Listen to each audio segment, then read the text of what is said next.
5 zvezdic v Sloveniji nima veze s 5 zvezdic v tujini. Dajmo ostati v Švici, ni primerjaven. In vsekakor bi rajši imel natakarja iz Indije, ki sem ga omenil, kot pa enega natakarja iz Slovenije, ki nima nobenega odnosa do gosta. Tako jaz gledam. Neka številka, ki jo lahko zdaj povem na glas, je 80 000 evrov prometa na enega zaposlenega na leto. Se pravi, če imam jaz 1 milijon evrov prometa na leto, pomeni, da lahko imam recimo da 12 zaposlenih. Napitnina izhaja iz imena tips in napitnina se je v Ameriki dajala vnaprej. Izvoli, 10 evrov, zato da boš res dober postregel. En lep pozdrav v SBC-jevem podcastu, tokrat z gostom, ki zagotovo ne bo veliko govoril o umetni inteligenci, ki zagotovo ne bo veliko govoril o stvareh, ki se spreminjajo, ampak nas bo peljal v tiste popolne osnove. Česa? Gostinstva, hotelirstva, človeških odnosov, vodenja, razumevanja, ko stopi v nek prostor, kaj vse vidi in kaj vse je treba spremeniti. Sam sem ga spoznal na nekem našem SBC-jevem dogodku in takoj sem si rekel, ja, tale bo moj gost. Zakaj? Ker me je navdušil predvsem z razumevanjem stvari, kjer sam nikoli nisem bil prav pozoren. Pridem na kavo, naročim espresso, zanimivo je seveda, če se natakarica s tabo pogovori ali pa natakar, ne. Fino je, če je tudi espresso dober, seveda, ne, ampak to je to. Če morda malce razširimo, ko gremo nekam na kosilo, je pomembno, da razumemo zgodbo. Kaj jemo, kdo je ta, ki ti vse skupaj skuha in spet to je to. Če še razširimo, ko gremo v nek hotel, no tam smo morda, glede na ceno seveda, že bolj zahtevni. Ampak današnji gost, Matic Kritar, na vse skupaj gleda mnogo bolj profesionalno. Zakaj? Ker se mi zdi, da je to njegova ne samo največja strast, služba, ampak tudi misija. Matic Kritar, lep pozdrav. Pozdravljeni. Saj sem razmišljal, kako te predstaviti, ampak mislim, da se boš najlažje predstavil skozi to uro, ko bova klepetala. Ampak ja, če bi moral na začetku reči, kdo si, kako se definiraš kot poklic? Si svetovalec, natakar, vodja, kaj si? Ja, predvsem na prvem mestu poudarim, da sem hotelir oziroma gostinec in v osnovi natakar. Jaz sem začel svojo karierno pot kot natakar oziroma pomočnik natakarja in iz te pozicije naprej sem se izoblikoval v neko celoto, ki lahko funkcionira v gostinstvu. Sem pa večino časa delal po hotelih in hotelska kultura je nekaj, kar mi je dala zadovoljstvo, ker enostavno so bile tam tudi predstavljene vrednote, ki jih imam jaz kot človek. Biti spoštljiv do ostalih, pričakovati sicer tudi nazaj, da bodo ostali do tebe spoštljivi, ampak gostje imajo pravico, da niso zelo pozorni na take stvari. Drugače pa struktura, se pravi nek community, neka skupnost, to hotel dejansko ponudi. Jaz nikoli v službi nisem bil sam na izmeni, vedno sem imel ali receptorja ali sobarico, in to sem se zelo fajn počutil v takšnem okolju, no. Če se vrnem na to začetno predstavitev, ko sem rekel, včasih nam je pomembno samo, da dobiš dober espresso, včasih ali pa večinoma tudi, da dobiš nasmeh poleg. Kaj je tvoja največja težava, ko je popolnoma normalen dan in si samo zaželiš espresso? A lahko izklopiš vse svoje znanje, vse to, kar si se naučil in samo v miru popiješ ta espresso, ali ves čas razmišljaš? Ne, razmišljam nič časa. Ko sem sam gost, poskrbim samo za to, da se obležem čim bližje točilnemu pultu, da dam natakarju čim več možnosti za uspeh. Seveda pa pričakujem, da je espresso vsaj 7 od 10 po kakovosti.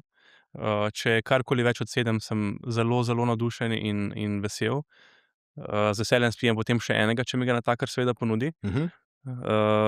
Pa seveda prijaznost. To je ena stvar, ko marsikdo nima v sebi te naravne prijaznosti in ustrežnosti in takšna oseba verjetno niza v strežbo, niza v gostinstvo na splošno. Večina pa ima to v sebi in verjamem, da je treba se samo več o tem pogovarjati, da se začnemo zavedati, kakšen vpliv ima to na ljudi okoli sebe in seveda na goste, ki jih strežemo. Zdaj, ne samo, da si, kot si sam sebe poimenoval, vsej upam, da sem te tudi sam prav, natakar, hotelir. Imaš Kritar akademijo, To je v resnici akademija, kjer izobražuješ kadre, ki delajo v hotelirstvu in v gostinstvu. Zato mogoče najprej vprašanje, kje smo Slovenci v tem trenutku. O hotelirstvu, o gostinstvu ogromno govorimo, turizem je ena izmed naših najbolj hitro rastočih panog, ves čas pa poslušamo, imamo problem s kadri. Kje smo? Mislim, da osnovna storitev je v Sloveniji dobra. Mislim, da Slovenci smo poslušni, se pravi, če mi da nekdo navodilo, bom naredil tako, kot mi je nekdo rekel. In to je ključno v kakršnikoli storitveni dejavnosti, ker je najtežje, kar je doseči v gostinstvu, je konstantna kakovost. S tem se je treba ves čas ukvarjati in ravno ta konstantna kakovost oziroma kako priti do te kakovosti je izobraževanje. In izobraževanje pa premalo v Sloveniji. Bolj gre neko navodilo gre bolj iz roda v rod, med natakarji oziroma med vodji. Sem pa imel ta privilegij, da sem približno 10 let delal po celem svetu in je bilo praktično od Amerike do Avstralije povsod enak sistem je bil povsod. Bil je pa neverjeten fokus na izobraževanju. Vsak natakar, vsak vodja, ki je prišel delati v hotel, je moral narediti enotedensko izobraževanje o podjetju in o svojih nalogah, ki jih bo opravljal. 5 dni po 8 ur je bila njegova naloga, da odposluša vse, kar mu želi podjetje predati naprej. Trenutno je zavedanje, da je izobraževanje zelo potrebno v gostinstvu in v hotelirstvu v Sloveniji bistveno višje kot pred recimo 5 leti. Še vedno pa mislim, da velike hotelske hiše oziroma na splošno hoteli bi potrebovali nekega internega človeka, ki bi konstantno spremljal standarde, bil odgovoren za posodobitve določenih operativnih postopkov in pa predvsem za uvajanje novih zaposlenih s temi mehkimi veščinami, kot je bonton, kot je kultura v podjetju, kot je nenazadnje vizija podjetja, da se to novim zaposlenim razloži. In marsikdo bo celo rekel, to ni za mene. Tudi v tujini smo imeli, mislim, da je nekje 10% novih zaposlenih se je odločilo, da ne bodo delali v hotelu, kjer so se zaposlili. Ampak to je super. Zato, ker teh zaposlenih potem tak ali tak ne bi mogli kaj drugega naučiti, če niso se poistovetili s temi standardi, ko so bili predstavljeni. Ta del mislim, da zelo manjka in ni realno za pričakovati, da se bojo gostinske šole kar naenkrat napolnile z novimi dijaki, ki bojo imeli željo ostati v gostinstvu, ampak se je treba začeti zavedati, da mora vsako podjetje poskrbeti za svoje zaposlene in jih interno izobraževati. In tako bomo dosegli to konstantno kakovost, ne samo v hiši oziroma ne samo v hotelu oziroma v restavraciji, ampak tudi kot neka destinacija lahko potem začnemo razmišljati malo drugače. Ne bom zdaj omenil podjetja, kjer si delal v tem tednu, ampak prej si mi zaupal, ko si zdaj rekel, včasih se kdo tudi ne prepozna potem v tem, kar naj bi ga čakalo. Tebe so poklicali, če lahko pred nekim dogodkom urediš mogoče razmere in ste hitro ugotovili, da se šef strežbe, če se ne motim, ne vidi v tem, kar ga čaka. Kaj to pomeni, da si v resnici zelo zahteven, ne vem, coach, lider, ko prideš v podjetje in takoj letijo glave? Vsekakor ne letijo glave, sem pa vsekakor zelo zahteven. Jaz vedno rečem mojim naročnikom, gostincem in pa seveda tudi direktorjem hotelov, da sem zelo nadležen, ker naredim zelo veliko dela, povzročam. Treba je pač delati, da je drugače. Če ne bomo delali, ne bo nič drugače. In kar sem videl do zdaj na terenu, je to, da ponavadi, ko sistem ni ustrezen, ko sistem ne deluje, je ponavadi problem v vodji ali pa v lastniku. Tako da jaz vedno začnem, tudi če me pokličejo, da začnem izobraževati natakarje, mi je največja želja spoznati vodjo. Ker jaz takoj vidim, ali bo moje predavanje, moje izobraževanje, moje delavnice imelo nek učinek ali ne bo.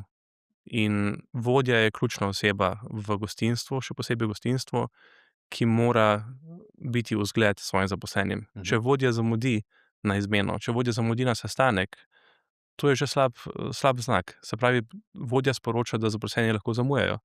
Brez opravičila. Nič se ne zgodi na koncu, ne. Če vodja ni v ustrezni uniformi, ali pa jaz sem zelo zagovornik tega, da se še vedno vsak dan brijemo, ko gremo med ljudi, ne. In če vodja zahteva od svojih zaposlenih, da so natakarji obriti vsak dan, on pa hodi okoli z zadnjo staro brado, to enostavno pač ne more biti, ne. Pa to so res taki najbolj enostavni primeri. Kje je potem šele delo? Če reče vodja, vsak pogrinjek mora biti postavljen tako in tako, in vsi zaposleni tako naredijo, in potem, ko je na vrsti vodja, da pomaga in postavi drugače, ali pa celo postavi pogrinjek na umazano mizo, potem izgubi avtoriteto.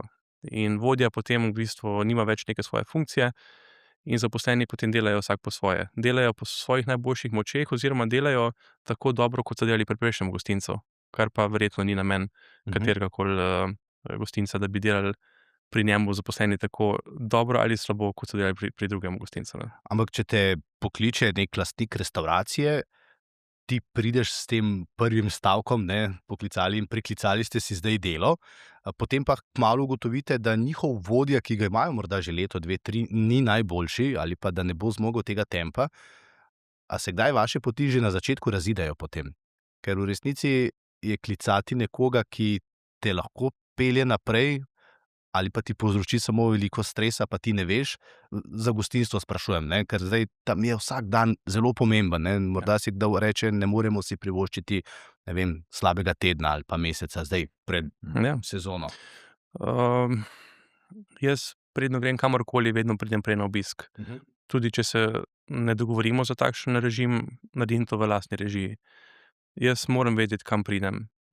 Tako da jaz vedno prilagodim svoj način izobraževanja ekipi, ki jo imam, predvsem pa njihovim potrebam, ker skoraj ni enake restavracije, skoraj ni dveh restavracij, ki bi bili enaki med seboj.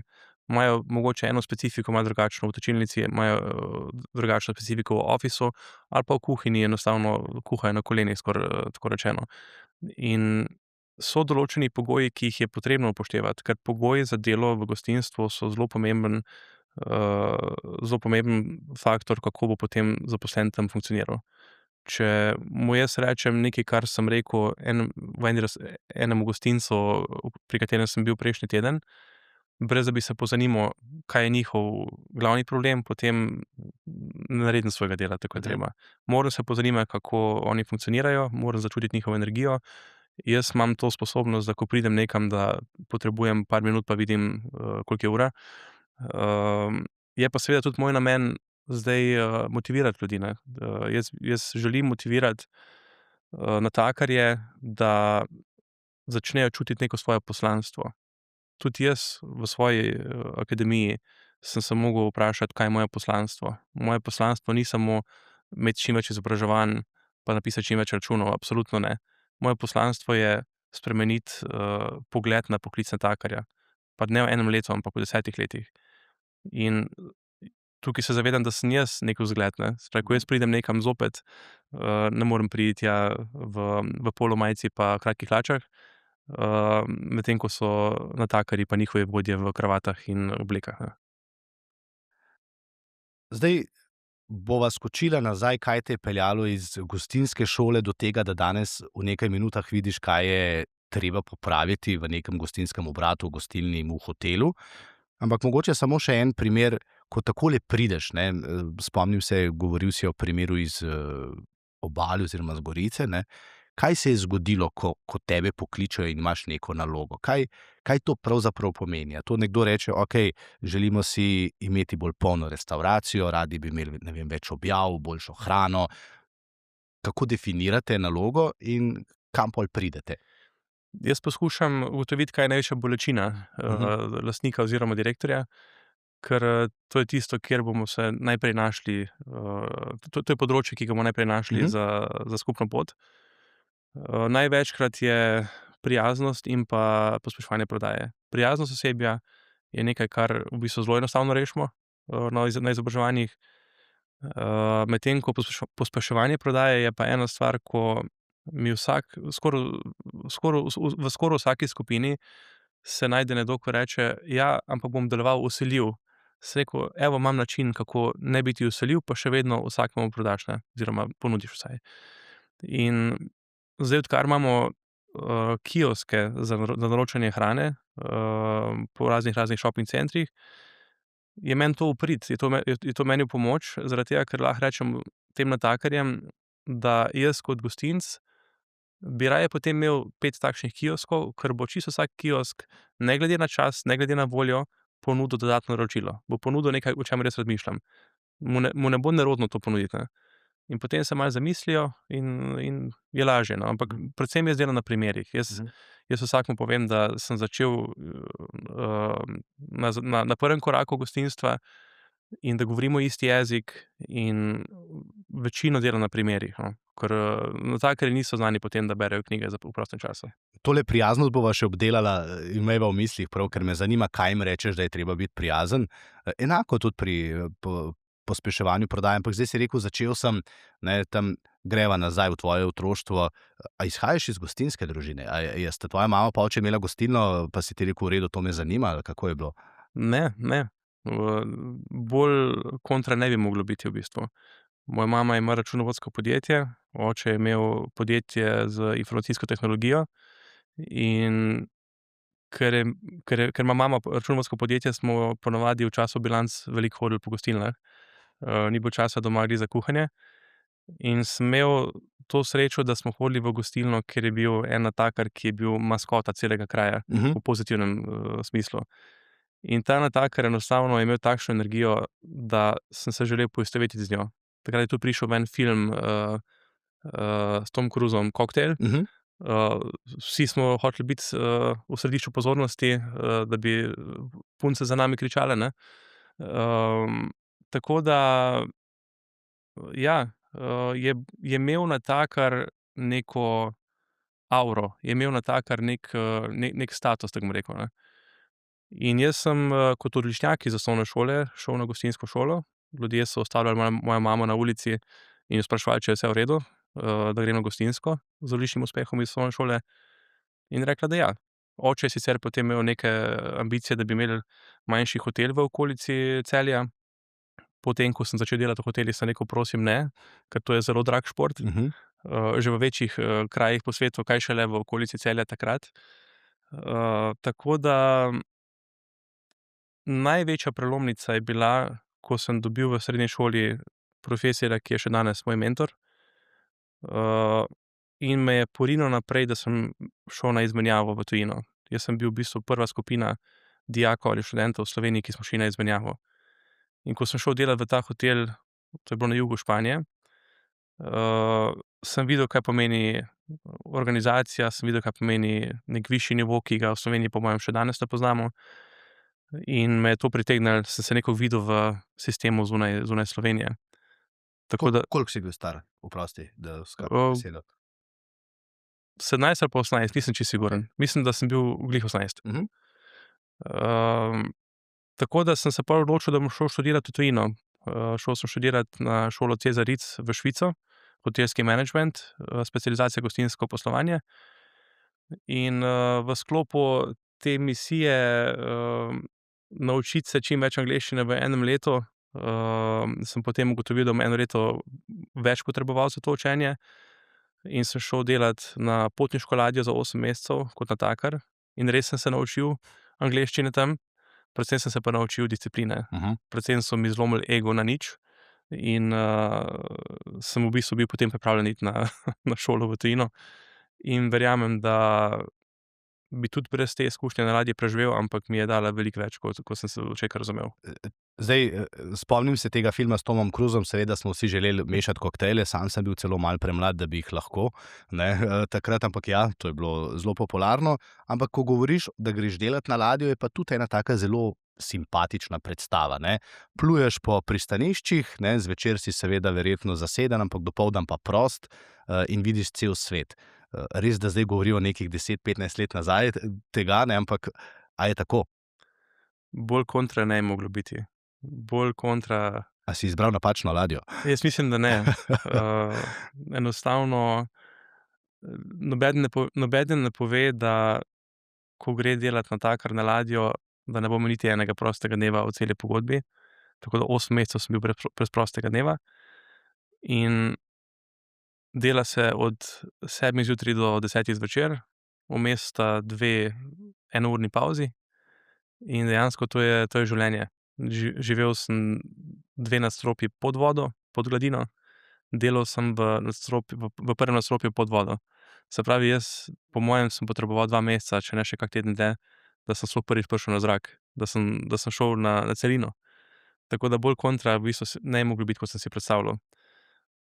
Sam izhajam iz otroštva, kjer jaz vedno rečem, da sem skoraj odraščal na jadrnici, ker smo jadrali sigurno, ne vem, 2-3 mesece na leto in je bila neka romantična predstava, kako bo to izgledalo na morju.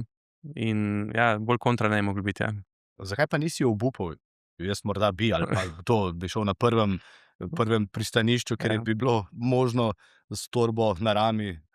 Ja, to je vedno opcija, ne. Vedno je opcija, da človek odneha. In, ni veliko stavkov, ki sem si jih zapomnil od mojega očeta, da bi mi jih tako povedal kot oče sinu, ne. Ampak eden izmed teh stavkov je bil na Brniku, tik preden sem šel, skozi security, skozi, varnostni pregled, je rekel: "Saj lahko prideš nazaj, ne, če ne bo vse v redu, samo pol nisi zmagal, ne. Pol nisi naredil tega, kar si se odločil." Ker eno leto pozirati pomeni, da moraš nekaj narediti vmes, ne. In, mislim, da je bilo ene 3 mesece, ko sem vsak večer, preden sem šel spat, sem premleval, ali grem dol v naslednjem pristanišču ali ne grem, in sem se vedno spomnil tega stavka. In to je tako maraton, jaz sem tudi odtekel 2 polna maratona. Tam nekje na 3/4 v bistvu nobenemu ni fajn, ne. Bi vsak najraje rekel: "Pa saj ne rabim tega, ne." Pa pol, ko se človek prisili pa gre do konca, do cilja, je tako ponosen. Jaz bi lahko to primerjal mogoče celo z rojstvom otroka, ko sem odtekel prvi maraton pa sem prišel do cilja. Tak ponos sem čutil odzadaj, ne. In, ja, ne odnehati, to je tisto, kar, potem naredi na koncu razliko, ne. Ko si se po 8 mesecih vrnil z ladje potniške, a se spomniš ime ladje še vedno? Ja, ja. Ja? Carnival Fascination, Kje ste pluli? Miami, Bahami, Mehika.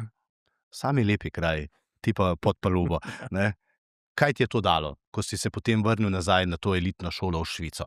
Ne, ker verjetno je bil pa to spet popolnoma nov svet, ampak ti si pa prinesel neki ruzak, izkušenj, ne? Ja, predvsem, potrpljenje. Potrpljenje, vztrajnost,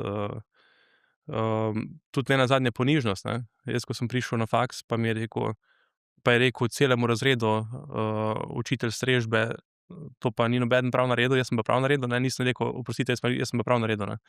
Nisem mi ni bilo pomembno, da zdaj jaz izstopam, oziroma da jaz nisem kriv, čeprav me je dal v isti žakelj, ne.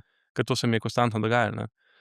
In, pa predvsem sem se naučil angleščine, ne. Jaz sem še vedno po 3 mesecih na ladji sem iskal sweeper namesto broom, ne, za metlo. Tako da ja, je bilo zelo koristno, da sem šel prej, na specializacijo. Ker potem tudi na faksu sem zaključil kot najboljši v generaciji, ne, po uspehu. Kaj to pomeni, ko si najboljši na najbolj elitni gostinski hotelski šoli? So ti vse poti v ta svet potem odprte, ali je v resnici to samo nov korak do tega, da se začneš dokazovati? Ja, vsa vrata so odprta. Šola, na kateri sem bil, je že 40 let med najboljšimi 10 na svetu. In tudi ko sem jaz končal svoj, zadnji letnik, so prišli iz praktično vseh hotelskih verig, vseh glavnih hotelskih verig iz celega sveta na našo šolo nas intervjujat. In, sem tako tudi potem začel delati za hotelsko verigo Hyatt. Sem dobil menedžment pripravništvo, edini v generaciji tistega leta, pardon, tistega poletja. In, bi lahko šel delat še danes kamorkoli po celem svetu. 100-odstotno. Kam si šel ti prvo? Najprej sem mogel končati prakso v Švici, sem šel delat v Ženevo, v hotel La Réserve.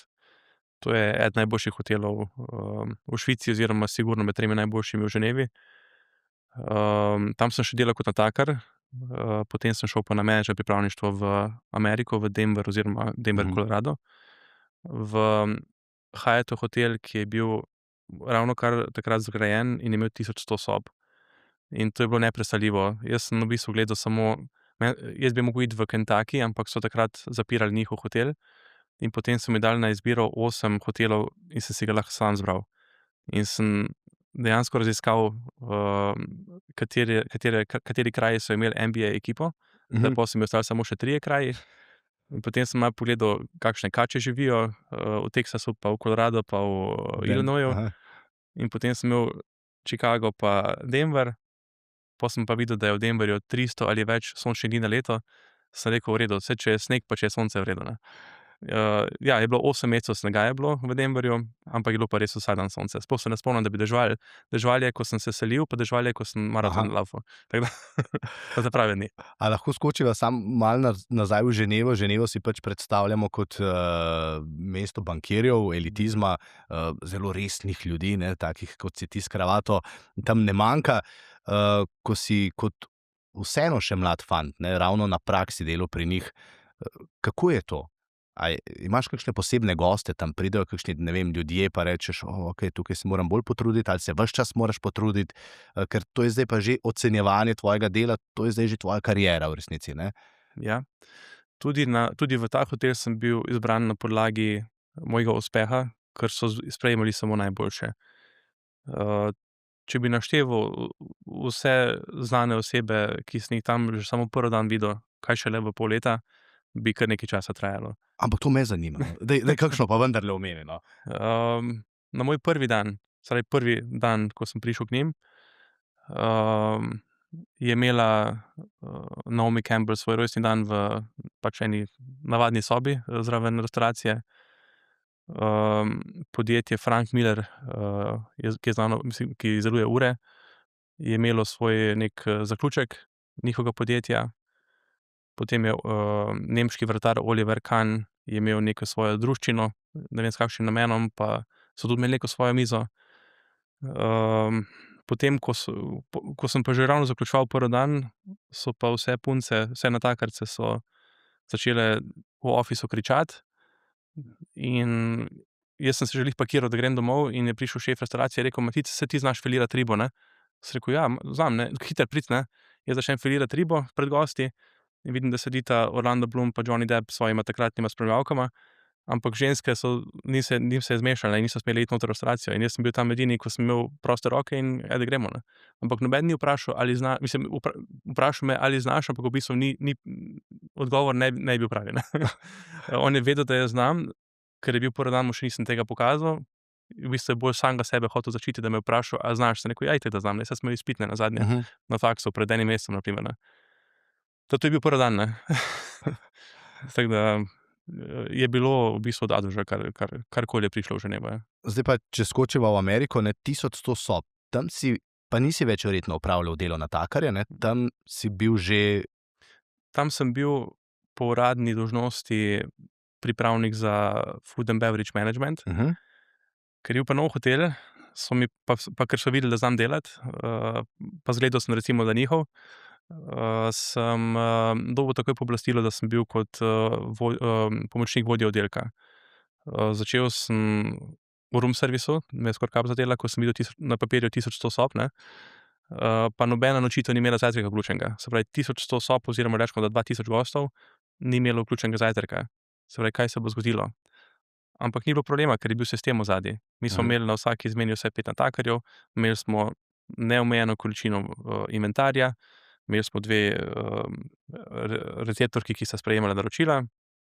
Bil je sistem in niti enkrat po prvem dnevu nisem imel nobenega stresa, ker enostavno je bilo vse organizirano po nekem standardu, ki je bil že stokrat preverjen v drugih Hyattovih hotelih. Največ časa sem preživel v oddelku pijač oziroma barov. Tukaj so me imeli najrajši, ker se mi ni mudilo domov. Tako da sem delal, bil sem odgovoren v bistvu za 2 bara v hotelu, kar ni bilo običajno oziroma ni običajno za take velike hotelske verige, ampak takrat enostavno ni bilo drugih kandidatov. In jaz sem delal praktično od 2 popoldne do 4 zjutraj, ampak sem vseh 14 ur užival. Vseh 14 ur sem bil ponosen, da sem bil v službi, da sem se ukvarjal z zaposlenimi, z gosti. Tudi v bistvu, ko je bilo najtežje, sem jaz šel mešati koktejle. Pa še zdaj se spomnim ene gospe, ko je bila po mojem tik pred penzijo, je rekla: "Matic, kdo te je učil mešati koktejle, ne?" Sem rekel: "Raje ne povem, ne." Ker sem se večinoma naučil v srednji šoli, ne, vmes nisem jaz kaj veliko delal v točilnici. Ampak je bila tako potrpežljiva, taka materinska, da me je v enem večeru naučila vse tiste majhne skrivnosti, ko ko si jih nekdo zapomni za celo življenje, ne. Dala mi je neko osnovo. Jaz lahko danes, vidim kozarec, vidim koktajl, v bistvu si že predstavljam, kaj je noter, ne. Pa nisem delal veliko časa kot, bartender, tudi to sem delal, pač občasno, ampak enostavno sem imel neko zanimanje pa interes, ne. Jaz, takrat, ko sem bil jaz v tujini, sploh na začetku, ni bilo, telefonov, kjer je bil internet gor, ni bilo niti Wikipedije, ni bilo Youtuba, še interneta ni bilo, ne. Mi smo hodili v cybercafeje, pa smo upali, da bo delal, ne. In, prva stvar, kamorkoli sem prišel, je bila, prva stvar, ki sem naredil, je bila, da sem se včlanil v knjižnico. Tako da sem hodil na proste dneve v knjižnico ali pa v šolo celo, v Španiji sem hodil v šolo in, sem se učil, sem si napisal na list, kaj se moram novega naučiti, in sem šel v knjižnico in sem tam bral 2-3 ure, včasih tudi, sem si vzel kaj za domov in, sem večino časa tako preživel, no. A imaš morda še danes hranjene knjižnične izkaznice? Imam iz Ženeve. Res? Res. Pozabil sem jo vrniti in skozi me je skrbelo, če bom kako kazen dobil, ker se nisem odjavil, ne. Ja, pri Švicarjih bi to šlo. Zato. Drugo vprašanje, rekel si, ne, pri teh koktajlih, ravno sem bral knjigo Barmanica Rica, se mi je zdela fascinantna zgodba od tega gospoda Franka, ne, ki je tam to mešal. A je biti barman še zmeraj ena izmed najbolj zaželenih, funkcij v gostinstvu? Ali je to precenjeno? Jaz mislim, da v Sloveniji sploh ne. Aha. V Sloveniji tudi, če bi zdaj začeli naštevati, sploh koliko imamo mi takih ustreznih koktajl barov, bi jih kmalu končali, ne. Iskreno povedano, v Sloveniji bi mogoče celo rekel, da je biti sommelier nekaj zelo zaželenega. Jaz tudi, pomagam, pri predavanjih na šoli za sommelierje v Ljubljani, zdaj že 8. leto, mislim, se končuje, in, jaz mislim, da je krepko čez polovico naših tečajnikov izven gostinstva. Se želijo naučiti nekih osnovnih, spretnosti, razširiti svoje znanje in večinoma je podjetnikov, ker potrebujejo neko širino za poslovne sestanke nenazadnje, mislim, večerje, ki jih imajo s svojimi poslovnimi partnerji. Ko pa pridem v kakšen hotel oziroma v kakšno restavracijo, pa opazim, da nekdo, ki je sommelier, ki ima dejansko narejen sommelierski tečaj, da je pozicioniran malenkost višje kot ostali. Ti imaš katero stopnjo? Imam, 3. stopnjo. A to je najvišja? To je najvišja, je pa, mislim, lahko imam tudi 0 stopenj, pa zelo veliko, degustiram, pa bom veliko bolj usposobljen sommelier, kot pa sem jaz trenutno, ne. Ne, imam 3. stopnjo, ki sem jo zaključil pred kratkim. Sem, vesel, da jo imam, in vesel, da je mimo, učenje. Od tu naprej pa vse od mene odvisno. Vsi me poznajo po tem, da ne pijem alkohola. Sicer degustiram recimo, da nekih 300 vzorcev na leto v sklopu naših izobraževanj. Tako da se nimam za strokovnjaka za vina, čeprav imam teoretično znanje. Mi prakse zelo, zelo veliko manjka. Zdaj moram vprašati, ne, omenil si, ne pijem alkohola, bil si barman, sommelier, skrbel si za zbirko pijač v vseh lokalih, kjer si delal, in skrbel, da je bila vedno popolna. A je to morda tudi ključ do uspeha, da nisi tisti, ki to tudi konzumira? Ne. Jaz sem samohodec na tem področju. Sigurno se več posla sklene, za šankom, ko pa doma, ne. Tako da, jaz mislim, da nima to nobene povezave, iskreno povedano. Da je pa vplivalo, da sem jaz zaradi tega toliko bolj napredoval, pa po mojem tudi ni, no. Saj bova se vrnila na to na tvoje popotovanje po svetu, ampak mogoče, ko si šel iz fakultete, iz Švice, pa potem v Ameriko in tako naprej, in zdaj, ko stopiš, prej si rekel, imam to sposobnost, da ko nekam stopim, potrebujem nekaj trenutkov in vidim, kaj se lahko spremeni. Ne bom rekel, kaj gre narobe, tukaj lahko ti popraviš. Kako to izgleda? Mi poveš en primer, ko ti prideš nekam v službo, ne zdaj, da prideš na kavo, ne. Kaj spremeniš takoj? Kaj lahko takoj spremeniš? Kaj opaziš? Najprej opazim odnos do dela. Opazim, če natakar želi vidim prioriteto. A ima natakar kot svojo prioriteto, da čim prej in čim bolj kakovostno, na čim bolj prijazen način postreže tega gosta ali ne. To je rečemo, to takoj vidimo. Potem je komunikacija med zaposlenimi. Če sta vsaj dva natakarja na izmeni, takoj vidim, ali je med njima kakšno trenje, ali poteka komunikacija sproščeno, ali je komunikacija preveč sproščena. Tudi to vidimo v roku prve minute, potem, ko se začnete pogovarjati. Higiena, čistoča samega prostora, to je nekaj, kar je na prvem mestu za mene, kar se tiče sploh restavracij. Jaz, če pridem v restavracijo, pa vidim, da solnice niso bile očiščene že nekaj časa, če vidim, da so rože prašne, če vidim, da je prt v bistvu, če je poškodovan, mogoče še bolj oprostim, kot pa če je umazan, potem niti ne želim več tam jesti, ne. In potem vidim natakarja, ko je cel razkožuhan, dajmo temu reči tako, ne želim biti tam. In to so take stvari, ko jih človek vidi v parih minutah. Potem pa seveda strokovnost. Ali on nosi pladenj suvereno, ali ko streže, najprej postreže gospe, pa potem gospode. Ti standardi še vedno veljajo, ne, in so še toliko bolj prepoznani, ko se zgodijo. Na splošno energija, ki je v prostoru. Energija je zelo pomembna, ne. Jaz, če se dobro počutim, potem je v redu, ne. Če se ne počutim dobro, pomeni, da nekaj manjka, ne. In največkrat se začne pri tem, da je prostor urejen, da zaposleni med seboj ustrezno komunicirajo in pa da jaz vem, kaj je moje poslanstvo. In to je postreči gosta na takšen način, da ko bo gost odhajal, bo razmišljal, da je prišel nazaj v mojo gostilno. Zdaj morda čas za tisto vprašanje, ki sem ga prej obljubil, ko rečeš prijaznost, a ne? Kaj smatraš pod prijaznost? Nasmeh, en lep pozdrav, vprašanje, a imaš kakšno formulo, ko imaš predavanje za natakarje? Veliko jih hodi k tebi, veliko jih pošiljajo k tebi, ne? In ko rečeš prijaznost, nam je vsem jasno, ja seveda, saj o tem se nimamo veliko za pogovarjati, pa vendar, ne? Nimam definicije prijaznosti. Mislim, vemo, kaj je prijaznost, ne? Ampak nimam definicije, kako jim zdaj to napišem oziroma povem, da bo oni kar tako razumeli. Jaz dam primere. Eden od primerov je, sploh če so večinoma moški, predstavljajte si, da pride vaša punca prvič k vam domov na obisk. Se pravi, boste razmislili prej, kaj boste oblekli, kaj boste skuhali, verjetno boste novo srajco kupili, boste kopalnico oreng spucali, očistili, boste posvečali ogromno pozornosti na detajle. No, zdaj si predstavljajte, da imate to goste. Zakaj ne bi enako naredili? Se pravi, gost se mora počutiti enako, kot se bo počutila vaša punca prvič pri vas. Se pravi, maksimalno se boste potrudili za njo, ne. Boste tudi prijazni, ne boste razmišljali o problemih tisti trenutek, ne. To je en primer, ne. Potem je drug primer, kako v bistvu sploh gosta sprejeti. Jaz tudi, če jemljem naročilo na drugem koncu restavracije pri mizi, in vidim, da je nov gost ravno prišel skozi vhod, jaz moram biti pozoren na to. Moram imeti pogled usmerjen proti vhodu in vsaj gostu pokimati z nekim toplim, prijetnim izrazom. Jaz sem gostu na daleč povedal, dobrodošli v naši restavraciji, pravkar sprejemam naročili pri drugi mizi, z vami bom takoj, ko bom imel čas. Sicer moram priti tja čim prej, ne, ampak gost je pomirjen. Jaz gosta v bistvu sprejmem na daleč. Potem je pa smejanje z očmi.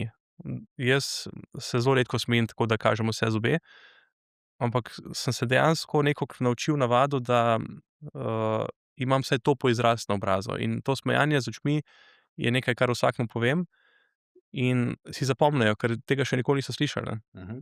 In to so rečemo eni taki pogovori, ki jih imam z zaposlenimi. Jaz zelo spodbujam vse moje udeležence na izobraževanjih, da čim več problemov oziroma čim več pomislekov povejo. In zadnje čase imam res srečo, je zelo veliko pogovora. In potem taki zaposleni potem v bistvu pomagajo vsem skupaj razumeti, kaj se od njih pričakuje. Zdaj bom povedal eno dejstvo, pa me popravi, če morda to ni dejstvo, ampak vendarle v gostinstvu manjka največ kadra v Sloveniji, skorajda ni restavracije, gostilne, tudi hotela, kjer ne bi pisalo zaposlujemo, iščemo in tako naprej. V gostinstvu dela ogromno tujcev, ne, včasih smo se obračali k našim južnim bratom, rečejo, ne, zdaj je ta bazen kadrovski kar precej prazen, veliko je ljudi iz Albanije, ker imajo tudi svoje lokale, zdaj imamo Filipince, Nepalce in tako naprej. In vedno, ko rečeš, poglej, kako je v gostinstvu, ti odgovorijo Slovenci, ja, kdo bo pa delal za tako malo denarja.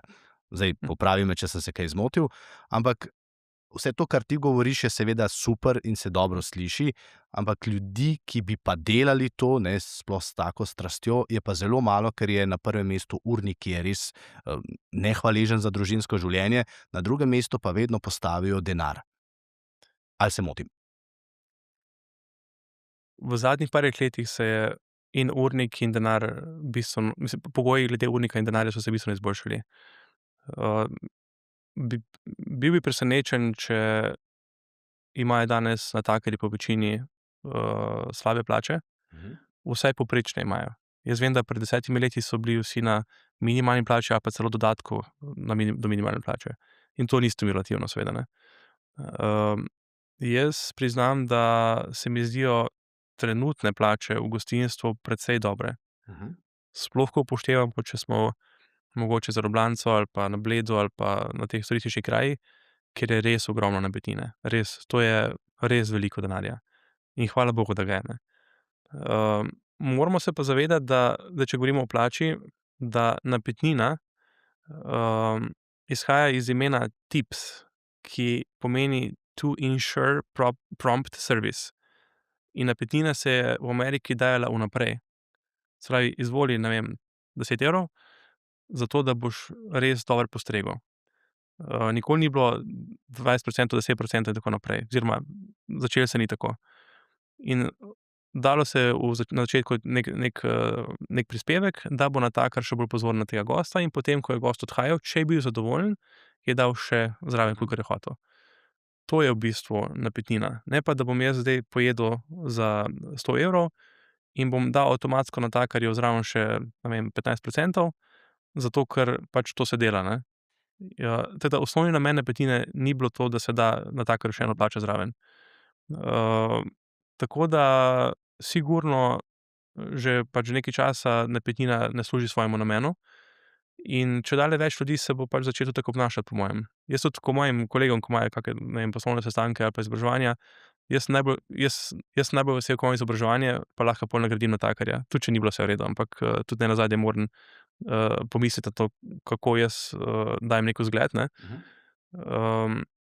In sem rekel enemu prijatelju, ki zdaj organizira eno izobraževanje, daj natakarju vnaprej napetnino, pa reči, evo, to pa zato, ker ste fajn pripravili prostor, ne.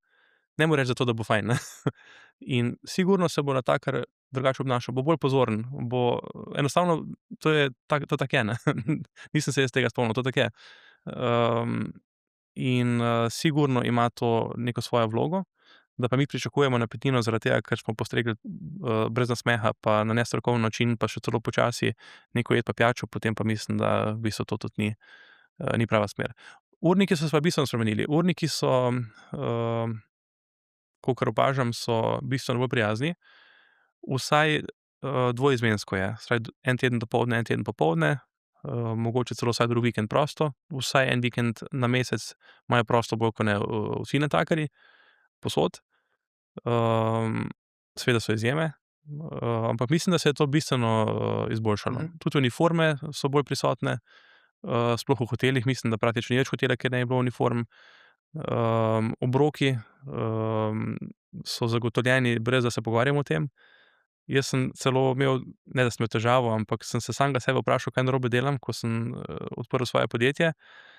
In sem prve 2 ali pa 3 dni v bistvu nisem nič drugega jedel kot neke piškote pa kave pa sendviče sem si delal. In pol sem rekel, pa zakaj to delaš, Matic, ne, saj pojdi nekaj jest, ne.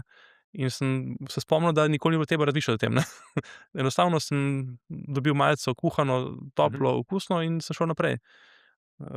Tako da so pozitivne stvari v gostinstvu. Potem misliš, ne, če bo zdaj kdo rekel, ne, pri nas pa ni tako, da dober natakar, dober kader v gostinstvu vedno najde prostor? Danes ja. Pred 25 leti, 20 leti, ko sem jaz bil natakar, ni bilo samoumevno, da bom jaz kot dober natakar dobil službo tam, kjer bi jaz hotel. Jaz si nisem drznil vprašati, kakšna bo plača. Jaz sem samo rekel, da želim delati. Me je delodajalec izprašal, kaj znam in kaj želim, kaj on pričakuje. in smo začeli delati. Jaz sem vedel, kako plačo imel šele pri prvi vročini listi. Takšni časi so bili to včasih. Ne? Ja, zdaj je res to drugače. Mogoče bi te še za en primer prosil, o katerem si nam govoril tudi v SBC Loungeu. In sicer naročnik te je prosil, če prideš pogledat ekipo, s katero bi si želel ustvariti, saj ne vem, kaj se prav reče, več dobička, več postreči, več obrokov. Kakšen je bil ta primer? Zdel se mi je zanimiv, zato ker si rekel, da ima že dolga leta enako ekipo, naprimer, ne? Zdaj pa kar naenkrat še veliko, veliko več prometa. Ja. To je bila ena restavracija, samopostrežna restavracija, ki je načeloma zelo znana v njihovem lokalnem okolju in mislim, da obratuje približno 25 let, mogoče celo kakšno leto dlje. In ravno v času covida je potem lastnik prevzel vodenje te restavracije, ker sta šla najemnika v pokoj. In imel je to srečo, da on sam res razume, kaj pomeni kakovost v gostinstvu, čeprav ni gostinec. Pa je imel to srečo, da je imel res vrhunsko vodjo strežbe. Ona je v bistvu držala vse pokonci. Imel je eno željo, in to je kuhati čim bolj kakovostno hrano, imeti čim boljše vzdušje v smislu prijaznosti, predvsem strežnega osebja, ampak tudi kuharskega osebja, ki dela na darilni liniji, in pa biti transparenten do svojih zaposlenih. In ja, nismo dosegli načrtov oziroma rezultatov v enem tednu, ne. Smo pa delali korak po koraku, ne. Predvsem sem imel tukaj sogovornika, ki je res razumel, kaj želi, in je verjel, da mu jaz hočem dobro. In mi smo prišli iz približno 200 obrokov, recimo, povprečja, smo prišli v 3-4 letih na skoraj 500 obrokov povprečno na dan. Dela se od ponedeljka do petka, od 7 do 3, vikendi prosti. Sem pa v bistvu bil tisti, ki je spodbujal to, da se vzame kakšen catering, da se vzame kakšna zaključena družba, da ko je kakšen občinski praznik na soboto, da je restavracija odprta, ne. Zaposleni so pa najbolj cenili in spoštovali transparentnost. Tudi plače smo v bistvu korigirali glede na promete, ki so že bili doseženi, ne tisti, ki bodo doseženi, ne. Dali smo formulo, kako si lahko sam predvidi neki dobiček v obliki neke hitre bilance, jaz to imenujem, kjer damo vse predvidljive stroške noter v neko tabelo in na podlagi predvidenega prometa lahko vidimo, koliko bo na koncu ostalo denarja. In potem vsak dan sproti spremljati, kje smo. Ker jaz plan lahko dosežem, mislim, na doseganju plana moram delati predvsem prvih 14 dni v mesecu. Ker po pol meseca bom videl, ali zaostajam, ali sem tam, ko moram biti, ali pa ga prehitevam. In potem bom lahko prilagodil, karkoli je za prilagoditi. Ne morem jaz v bistvu cel mesec delati, pa potem 8. v mesecu, ko mi računovodstvo sporoči, kako sem delal, reči, Madonna, tu pa nisem šel prav smer, ne. Res sem imel, bilo je neko čisto tako organsko spoštovanje en do drugega. Jaz sem upošteval njegove želje, on je upošteval moja navodila in smo res pripeljali restavracijo na super nivo. Jaz se veselim, ko gremo tisti konec, da grem jesti k njim. Na začetku uvoda sem rekel, da danes zagotovo ne bo debata o AI-ju, ne, o čem vsi zelo radi govorimo zadnje čase. Zdaj si omenil to spremljanje vseh stroškov. Tvoja mama je računovodkinja, oče se je ukvarjal s tem. A imaš torej vseeno program, kjer vsak dan vpišeš noter in ti vse te funkcije preračuna? Danes so na voljo taki programi, ja. So na voljo. Jaz ne vidim razloga, zakaj ne bi tudi uporabljali programov iz tujine, ker nenazadnje gre samo za gostinstvo. Če gledamo kot posel, je praktično enako po celem svetu. Veseli me, da je nekaj podjetij v Sloveniji, ki to uporabljajo predvsem za waste management, sploh tisti, ki kuhajo veliko obrokov, se zavedajo, da spremljanje teh podatkov in vnašanje pravilnih podatkov v določen AI sistem jim res lahko omogoči prihranke pri proizvodnji in pa posledično manj odpadkov, ko pripeljejo nazaj, ne. Jaz priznam, da za moje delo, to, kar delam, si lahko zelo malo pomagam z AI-jem trenutno. če že res želim, da mi pomaga AI, mi da mogoče vsaj neki osnutek, pa potem jaz čisto drugače napišem, ne, oziroma povem. Mi je pa super za PowerPointe. Za PowerPoint je pa fantastična zadeva. To pa res. Zdaj se bova vrnila malo nazaj na tvoje potovanja, ampak ta primer me je zanimal, ne, iz 220 na 500 v 3 letih, to je ogromna rast za Ja. gostinstvo.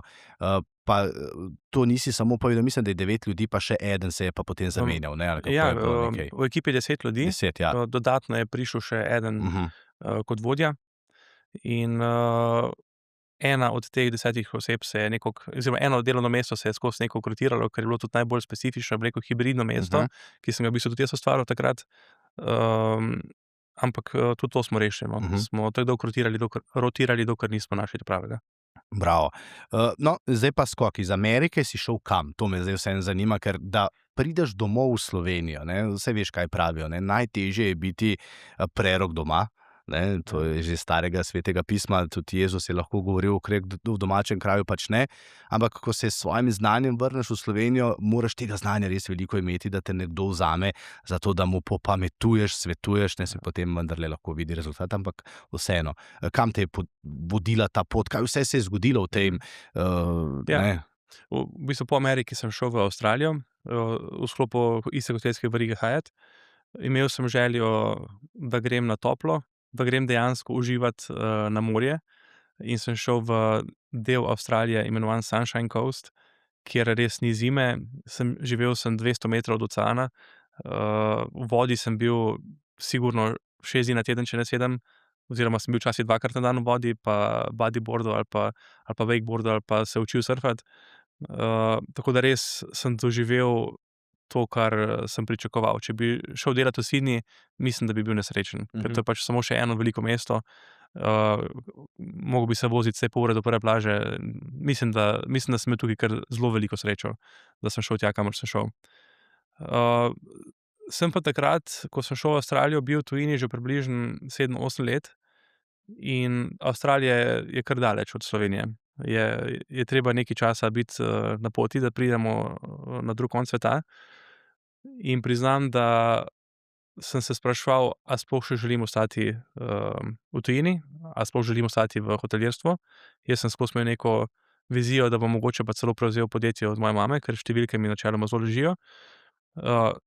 Presrečen sem, da tega nisem naredil potem. Tako da sem se kar naenkrat začel počutiti kot zelo, zelo velik tujec v Avstraliji. Saj sem bil, ampak ja, nisem več spadal tja. In sem se odločil, da grem nazaj v Slovenijo, da vidim v bistvu, kakšni so neki pogoji, kakšne so razmere. In sem se zaposlil v največjih hotelskih podjetjih v Sloveniji. Sem delal, mislim, da tako, kot sem znal, bom rekel, čeprav, ko nazaj pogledam, vidim, da sem delal tako vse narobe, ne. Pa ko bom pogledal čez 10 let nazaj, bom videl, da delam vse narobe, ampak tako je. Predvsem me je najbolj zabolelo to, ko mi je rekel kdo: "Matic, ti si zdaj prišel, ne vem, iz Amerike v Slovenijo, pozabi, kaj so te naučili tam, in se sprijazni z našim standardom, slovenskim standardom." To sem najbolj vesel, da nikoli nisem tega sprejel. Če bi to sprejel, potem mislim, da bi naredil veliko napako. In sem dosti kmalu želel iti nazaj v tujino. Sem se že v bistvu dogovoril s hotelom v Španiji, tam, kjer sem delal. Ampak je bila ravno zima in sem potem nekako prebrodil do poletja v Sloveniji in pol zdaj sem še vedno brodim, ne, hecam se. Potem sem imel v bistvu res, res veliko srečo tudi z delodajalci in svojimi ekipami. Sem čutil zelo veliko zadovoljstvo v službi. Tudi ko sem prišel na neki direktorski nivo, je bilo načeloma tako, kot sem jaz hotel. Mislim, sistem je bil takšen, kot sem ga jaz želel imeti. Tako da leta pa minevajo, ne, vemo, kako je to. Tako da sem se potem med covidom oziroma po covidu sem se odločil, da se vržem v vodo izobraževanja. Zdaj, če splavam, splavam, če ne splavam, ne splavam. Takrat sem imel super partnerja, poslovnega partnerja, ki mi je omogočil neko platformo za izobraževanja po destinacijah po Sloveniji. in mi je dal mogoče tudi neko samozavest, da je potreba po tem. Sem pa res prve 2 leti, sem res delal od A do Ž, kar se tiče, svetovanja in samega izvajanja gostinstva. Potem sem se pa mogel odločiti, v katero smer bom šel. Ker če bi nadaljeval na takšen način, kot sem začel, bi bil zdaj že zaposlen v nekem podjetju in bi bil kot direktor gostinstva ali pa direktor hotela, sigurno ne bi nadaljeval. In ko sem jaz našel svoj zakaj, ko sem jaz našel svoje neko poslanstvo, potem sem začel čisto drugače operirati, čisto drugače, razmišljati in izvajati nenazadnje izobraževanja. A te lahko vprašam kot strokovnjaka, kje si bil v življenju najbolje, saj ne vem, če to sploh prava formulacija, postrežen, kje je tisti vrh, ko rečeš, to je to, kot mora biti? Kot posamezna restavracija sigurno v Ženevi, kot destinacija pa verjeli ali ne v Ameriki. Jaz sem živel v kraju Denver in priznam, da se ne spomnim slabe restavracije. Hrana je bila vedno odlična, postrežba je bila super, vzdušje je bilo fantastično in tudi, to obdobje Denverja je bilo moje najljubše obdobje v mojem življenju. Tako da Amerika, ja, marsikdo se začudi, ampak res je bilo v tistem času je bilo to fantastično. Francozov nič ne omenjaš, pa govoriva o gostinstvu, saj ne o hotelirstvu, ampak o gostinstvu. Kako to? Je A ker si bil švicarski mogoče švec? mogoče zato, ker v bistvu delo v Ženevi je bilo delo s Francozi, pa Aha. niti ne ločujem tako zelo tega. Ja, kot gost, tudi ne bom pozabil pariških restavracij. Je bil čisto drugačen stil oziroma neki ponos od prve do zadnje osebe, ki jo srečaš v restavraciji. Je pa priznam tudi, da nisem kaj zelo veliko hodil po Franciji, tudi to treba izpostaviti, ne. Ampak če primerjam, kraje, v katerih sem živel, pa kjer sem se veliko zadržal kot turist, sigurno Ženeva, no. Komu smo pa mi najbolj podobni, slovenski gostinci, hotelirji? Ker težko zdaj rečemo, da smo, ne vem, zategnjeni kot Avstrijci, to nismo, ne. Sproščeni kot Italijani tudi ne, ne. Kaj smo? Svoj miks nečesa svojega? Mi smo Slovenci, mi načeloma, točno vemo, kaj hočemo, ampak se takoj prilagodimo, če nekaj ne štima, ne. Ne, v bistvu nimam pravega odgovora za to. Pač smo samosvoji, ne, pač smo unikat, kar je edino pravilno. Pa se ti zdi, da je panoga, v kateri zdaj delaš, kjer svetuješ, še panoga, ki lahko močno raste? Ja. Ja? Mi smo na začetku. Mi imamo, hvala bogu, imamo restavracije, ki imajo določena priznanja, od Gaumilleja do Michelina do Falstaffa in tako naprej. Saj so to večinoma iste restavracije, ne. In jih je kar nekaj in sem zelo vesel in ponosen, da imamo ta standard, da obstaja ta standard v Sloveniji. Ampak tudi oni imajo težave, ne. Seveda ne vsi, ampak tudi oni imajo enake težave ko, navadne gostilne ali pa picerije ali pa kavarne nenazadnje, ne. Tukaj mislim, da predvsem moramo se sprijazniti s tem, da so gostinske šole bolj kot ne prazne in tudi dijaki, ki so na gostinskih šolah, ali pa študenti na faksih, ponavadi ne nadaljujejo v gostinstvu. In je treba vzgojiti svoj kader. Tuja delovna sila se meni zdi super, samo jih je treba vzgojiti, ne.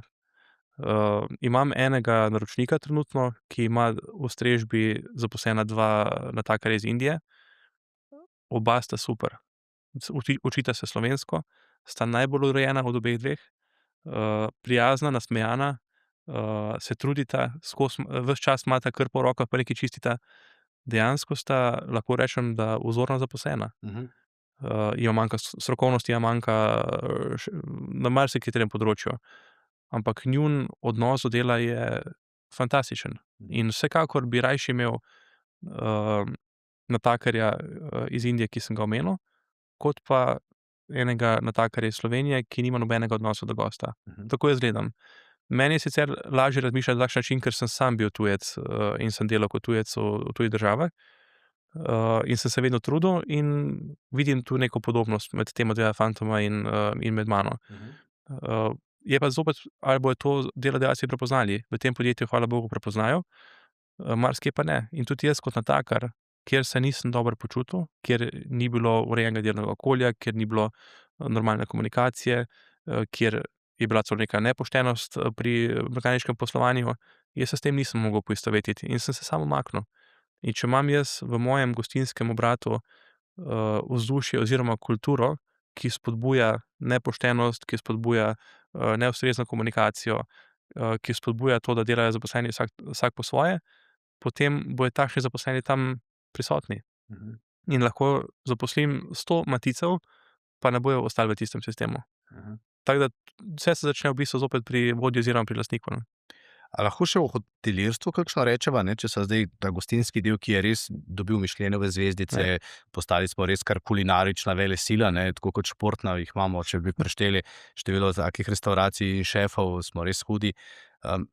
Imamo zdaj tudi kar nekaj 5-zvezdičnih hotelov, 4-zvezdične že v Ljubljani, na primer pogledava, ne, rastejo ti hoteli. Po drugi strani imamo Kempinski, na primer, ki je menjal lastništvo in tako naprej. Kako je pa tu? Kje smo pa tukaj za ponudbo in kvaliteto? 5 zvezdic v Sloveniji sicer je 5 zvezdic po kategorizaciji, ampak nima veze s 5 zvezdic v tujini, ne. Mislim, tudi odvisno, kje v tujini, ampak če recimo primerjamo, dajmo ostati v Švici, ne, ni primerjave, no. Osnova mislim, da so zopet standardi. Vsak hotel sicer standarde ima, ampak potem zmanjka časa, pod narekovaji, za učenje teh standardov, za predvsem kontrolo teh standardov. Največja razlika v hotelski operativi, ki jo vidim v Sloveniji, pa recimo da Švici ali pa Ameriki, je ta, da vodja nima svojih pomočnikov oziroma supervizorjev. Vodja dela sam, dela bolj kot ne cel dan, vsak dan in nima suporta v smislu kontrolinga. Za primer lahko dam ta hotel v Ameriki. Mi smo imeli v vsakem oddelku enega vodjo, 2 pomočnika vodje in 2 supervizorja oziroma kontrolorja, ki so skrbeli za vsak posamezen oddelek. Ampak to je namesto enega vodje oziroma mogoče polovica vodje, če ima 2 oddelka, jih je kar naenkrat 5 v posameznem oddelku in to je treba plačati seveda, ne. In v tem hotelu ni bilo osnovne možnosti, da ne bi ves čas obratovanja vsakega gostinskega obrata v hotelu kontrolirala neka oseba, ki ima nalogo kontrolirati samo ta oddelek. Ne enega v 5. nadstropju, ne coffee break v 15., pa ne penzion, zajtrk ali pa večerjo sočasno. Je bila oseba odgovorna dejansko za kontroliranje enega samega oddelka. In če jaz kot zaposlen vem, da imam kontrolo, bom čisto drugače delal, ne. Ne bo izgovorov, bo skozi neki coaching, bo skozi neko izobraževanje, bo skozi neka kultura se bo gojila ves čas. Tu vidim največjo razliko med slovenskim hotelom s 5 zvezdicami pa hotelom s 5 zvezdicami v tujini, kjer sem delal. In če pogledamo tudi objektivno, dejansko to manjka, ne. To manjka v Sloveniji, manjka direktiva, manjka kontrola, manjka upoštevanje standardov. Prejle si omenil v tem odgovoru, da to je treba plačati, ne, ko si naštel koga vse, tudi coachanje, učenje, ne vem, na Hrvaškem odpirajo vsako leto veliko novih hotelov in se pohvalijo, ne, kako lepo je. Pa si omenil enkrat, da se tam z ljudmi ukvarjajo več mesecev, ne, preden jih spustijo. Res je, tudi sam sem bil pred 2 mesecema v Dubrovniku, kjer je imela hotelska veriga z 11 hoteli 5 zvezdic svoj bootcamp za vso svoje osebje in sem imel približno 100 natakarjev, ki smo jih 2 dni v bistvu trenirali od jutra do večera. Potem odprl se en hotel zdaj v Istri, so zaposlili nekatere zaposlene že pred 1 letom in so jih celo leto trenirali, kako mora biti, ne. Gremo nazaj do tega, da mora biti interno. Interno izobraževanje je nekaj, kar je realnost. Hrvaški turizem je v takšni dimenziji, da si drugega enostavno ne morejo privoščiti, tako da imajo te standarde bistveno bolj dodelane oziroma da se bolj zavedajo teh potreb. In jaz mislim, da vodilni hoteli na Hrvaškem imajo to rešeno že nekaj časa. Celo moja sošolka iz faksa je v kadrovski ene hotelske verige v Zadru in vem, da že vsaj 10 let delajo razne bootcampe in pa predvsem interna izobraževanja konstantno. Vsake 3 mesece najkasneje imajo izobraževanja. Zdaj govoriva seveda o teh 5-zvezdičnih hotelih in tako naprej. Morda, če se pri tem vprašanju vrnem tja, ne vem, v gostinstvo, a obstaja kakšna številka, ker ti vendarle imaš v glavi samo številke in veš, kam pelješ gostilno, obrat ali pa karkoli, koliko mora gostilna zaslužiti na enega zaposlenega? A to obstaja neka takšna računica? Ja, neka številka, ki jo lahko zdaj povem na glas, je 80 000 evrov prometa na enega zaposlenega na leto. Se pravi, če imam jaz 1 milijon evrov prometa na leto, pomeni, da lahko imam recimo, da 12 zaposlenih. Zdaj, odvisno je potem, kako imamo ostale stroške, ne. Materialne stroške pa ostale stroške, ki so povezani z operativo pod kontrolo. Ampak nekje 80 000 evrov neto prometa na zaposlenega je tisto, kar vemo, da je vzdržno za pokrivanje tekočih obveznosti in pa seveda tudi za neke investicije, ki so v gostinstvu konstantne. Seveda z dvigom plač, z dvigom materialov, z dvigom cen vsega praktično, tudi ta številka sigurno gre navzgor.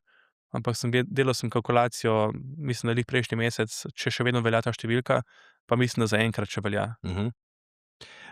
Katera se ti je zdela pa v življenju izkušnja, ko si nekam vstopil v hotel, v restavracijo, tako, pa si zavedno zapomnil, si kaj takega si pa nisem mislil, da se lahko zgodi, ker vem, da se ti takih 1000 zgodi in vem, da te to tudi vedno vprašam, ampak mene bi to zanimalo, no. Meni je kot gostu pomembno, kako me sprejmejo. Da je res neka hostesa, ki je res urejena in z namenom, da je hostesa, ali je vodja, ali je celo lastnik, tudi tako restavracijo imamo v Ljubljani, dejansko, da je nekdo vedno pri vhodu in je vesel, da me vidi. To je tisto, kar mene že na začetku pomiri. To je osnova za dobro izkušnjo. Seveda, potem mora se ta dobra izkušnja nadaljevati pri mizi. Mora biti natakar energičen, mora biti natakar urejen, mora znati sugerirati, mora znati svetovati na katerem koli področju, ki ga on pokriva. Jaz najrajši, ko pridem v takšno restavracijo, rečem, kaj priporočate. Jaz sem zelo nezahteven gost, kar se tiče mojih potreb po hrani in pijači. In najbolj vesel sem, ko mi reče natakar, predlagam vam to ali to.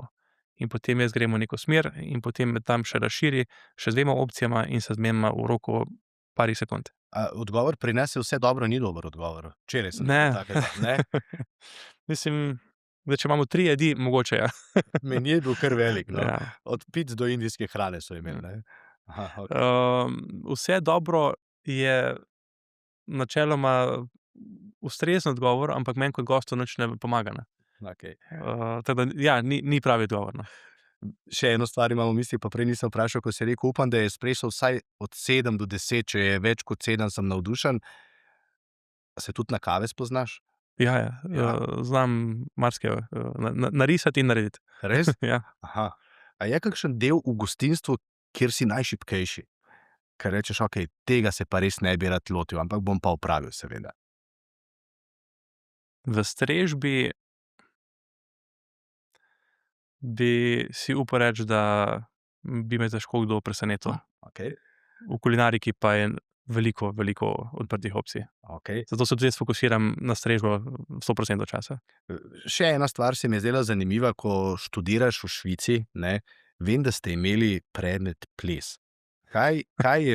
Zakaj je ples pomemben, ko gre za gostilne? Kaj se zvečer kakšna gostja odloči od Orlanda Blooma, na primer partnerka, da bi zaplesala, pa se njemu ne da, pa tudi tebe šef vpraša, znaš matic ali kaj? Ja, res me tega nikoli ni vprašal, mogoče je tudi to bil namen. Ne, gibanje natakar je na nek način ples. Ritem, predvsem ritem je tisto, kar določa neko energijo v prostoru. So določena pravila, ki jih mora natakar upoštevati glede svojega gibanja okoli mize. Z desno roko strežemo. Desna roka je nosilna, oziroma desna roka je servirna, leva roka je nosilna. Strežemo iz desne gostove strani. Okoli mize se gibamo v smeri urnega kazalca. To so neke osnovne stvari, ko potem v praksi seveda prilagodimo glede na samo infrastrukturo jedilnice. Ampak če imamo mi vsi enaka pravila, tako kot pri plesu, ne, če plešemo valček, ne morem jaz plesati ča, ne, so nam skozi ta 3-mesečni tečaj nekako vsilili razmišljanje, da moramo upoštevati ritem. Da če ne bomo upoštevali ritma, bomo pohojeni ali bomo mi nekoga pohodili. Jaz na ta tečaj sem šel kot en medo, ne, zelo tako sem plesal, ne. Danes sem pač medo s 3-mesečnim tečajem, ne. Še vedno nisem, absolutno če kaj nisem plesalec. Mi je pa dalo neko širino, ne. Saj mi celo življenje z vsakim izobraževanjem dobimo neko širino. Jaz sem siguren, da nekdo, ki pride na moje izobraževanje za natakarja, da se ne bo naučil niti polovico tega, kar bom povedal. Pač tako je. Ampak da bom pa širino. Jaz mu lahko razložim v obliki mojih primerov iz prakse, kako bi jaz nekaj naredil, kako jaz nekaj sem naredil, kako njemu svetujem, da nekaj naredi. In če si zapomne 5 stvari ali pa 3 stvari, je razširil svoje obzorje, je razširil svoje znanje.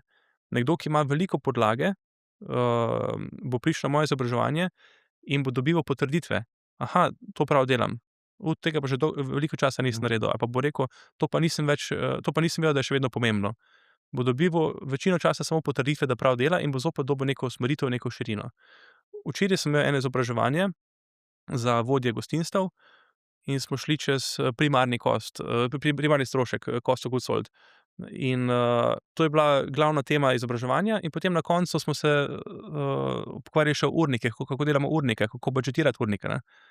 In je potem, ko sem povedal, na kakšen način budžetirati ure v posameznem oddelku, je naročnik rekel: "Joj, Matic, dobro, da sem poslušala, ker mi je dalo za misliti, kako bi jaz svoje zaposlene od zdaj naprej organizirala. Ne pa, da jaz zdaj napišem, potem pa rečem, zakaj imam tako visok strošek, ne." Dejansko mi delamo posel, ne. In če ne delamo posla pozitivno, pomeni, da ga ne bomo dolgo delali. In kar vidim danes, je, da gostinci imajo načeloma enak ali višji promet kot recimo lansko leto, nimajo pa enako veliko na računu in na TRR-ju. In očitno ni bilo treba razmišljati o tem zadnjih ne vem koliko let. Zdaj je pa to ključno. In jaz, če hočem dosegati neke ustrezne poslovne rezultate, pa predvsem razvijati mojo dejavnost kot gostinec, se moram res praktično vsak dan posvečati mojim stroškom. Ne toliko več prihodkom, predvsem pa stroškom, ker stroški so bili še pred 10 leti zelo predvidljivi. Jaz načeloma sem znal predvideti, koliko bo šla cena bučk v enem letu navzgor, ali pa, ne vem, piščanca, ali pa česa podobnega, nekih glavnih artiklov. Danes si težko upam reči, koliko bo čez 2 tedna. In to je realnost, no.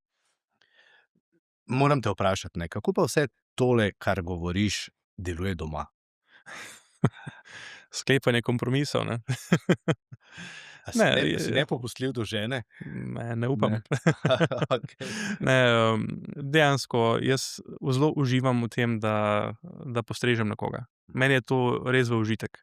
Jaz dam vso energijo v to, da nekomu doma ustrežem. Pa če to mogoče kdo imenuje copata, sem pač copata, ne. Ampak dejansko jaz uživam v tem. Jaz uživam v tem, da imam red, uživam v tem, da skuham dobro jajce na oko. Uživam v tem, da se potrudim pri kuhanju instant kave. Jaz uživam v tem. In mi je to najlepše, ko mi nekdo reče: "Matica, mi prineseš prosim kozarec vode?" Jaz sem vesel, ko se to zgodi, ne. Verjetno je pa težko včasih prenašati tak standard, to je pa res, ja, z druge strani. Matic, hvala lepa, da si bil moj gost. Jaz sem bolj površno prinesel kavo in vodo, se zdaj sprašujem, kako je to izgledalo, ampak sam skrbim bolj za vsebino. In sem bil vesel, da sem dobil zelo vsebinskega gosta, kot si ti. Sem prav užival v tem pogovoru. Hvala lepa in upam, da bom kmalu bil tvoj gost kje, ne, pa da vidim ta standard, ki izhaja iz Švice in potem iz celega sveta. Hvala za povabilo. Z veseljem. Hvala tudi vam, da ste bili z nami. Če razmišljate o gostinstvu, o hotelirstvu, o tem, kakšen poklic opravljate, in vem, da vas je ogromno, ki ga opravljate, upam, da ste dobili kakšen navdih, kakšen namig, predvsem pa, da ste se prepoznali, ko je Matic govoril o ljudeh, ki to počnete z nasmehom, s prijaznostjo, z natančnostjo in kako pomembno je to. Mi, gostje, to vedno opazimo, predvsem pa cenimo in upam, da bomo tudi, kot je rekel Matic, nagradili z napitnino. Hvala lepa, da ste bili z nami. Do naslednjič. SBC Intervju, podcast kluba slovenskih podjetnikov.